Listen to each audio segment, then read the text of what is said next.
43mm case, a Seiko NH35A automatic movement, a sapphire crystal, a helium escape valve, and a 1,000 meter water resistance rating. Striking specifications for any sports watch, but perhaps the most shocking specification in this watch's case would be its price, $299. So in the sea of Seiko SKXs and Orient Makos, a challenger has emerged, the Phoibos Ocean Master. It's 11:02 a.m. Let's get down to business. What's going on, everybody? I'm Jory Goodman, the time teller. So here is the Phoibos Ocean Master 1,000 meter automatic. Now, I've had this for a few months now.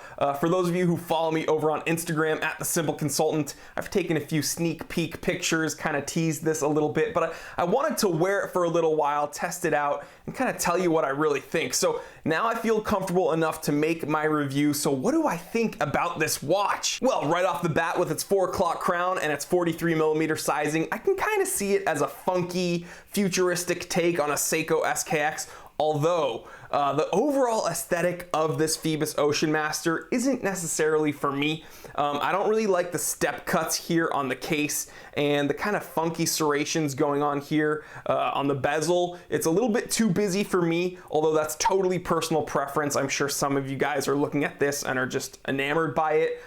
Not for me, although I do really like the blue dial that's on this one, and I am a fan of this brushed finish. I think it looks very nice. So yeah, there's a lot going on here. A bit too busy for me, totally personal preference. Let me know what you think. I'm more of a fan of the kind of simpler, cleaner, classic design of the Seiko SKX.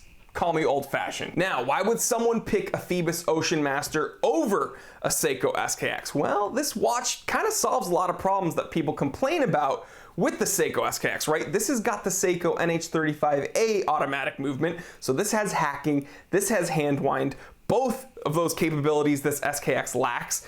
This has got a sapphire crystal, it's got a 1,000 meter water resistance rating, it's got a helium escape valve, so you know there's a lot more bells and whistles on this watch, again, that the Seiko SKX just doesn't have. Is that important to you? I don't know, let me know. Now this Phoibos Ocean Master is about $100 more expensive than the Seiko SKX, but it's still incredibly affordable, coming in just under $300, $299 for this automatic version, and even less, like $199 for this quartz version. If you're interested at all in a quartz watch, I know, blasphemy, it has no soul. So let's take off my Omega Constellation quartz, we'll throw on this Phoibos Ocean Master 1000, and we'll see how it feels on the wrist. I got a 7.5-inch wrist, guys. I know you guys keep asking me, so yeah, let's see what it looks like. All right, guys, here it is, the Phoibos Ocean Master 1000 on my 7.5-inch wrist. Now, guys, as I've said earlier, I spent a good amount of time with this watch, right? A few months wearing it on and off, seeing what it's all about, and I can honestly say it feels good. It feels like a well-made watch. And although I'm not a big fan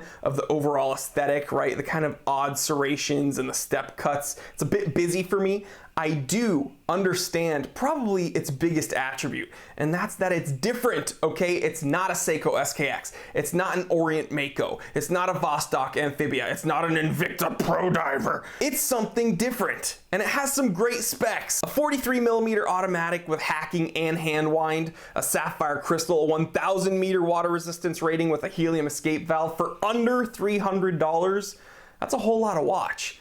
And it might be one you want to check out for yourself. All right, guys, well, I hope you enjoyed learning about the Phoibos Ocean Master 1000. If you're not at all impressed with any of the specs on this watch, at least consider it for its logo. I mean, it's got a freaking Cthulhu as its logo. That's reason enough to buy it, if you ask me. I'm kidding, guys. But if you are at all interested in either of these watches, the automatic or the quartz, I'm going to be leaving links in my description below where you can pick them up and check them out for yourself. Now, guys, again, I'm not going to lie to you. I'm going to be sticking with my Seiko SKX 007. I just love this watch way too much. Very classic design, very simple, very clean.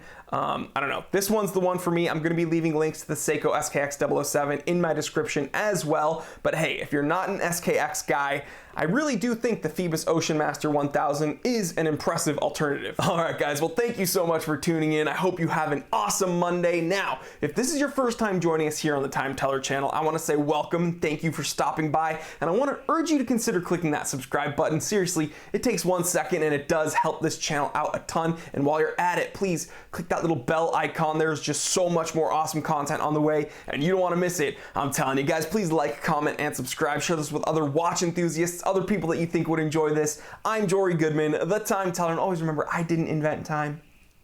I just tell it. Phoebus? Phoibos? If it's referring to mythology, I think it's pronounced Phoebus, although I'm sure 1,000 of you will correct me in the comment section, so I can't wait for those comments.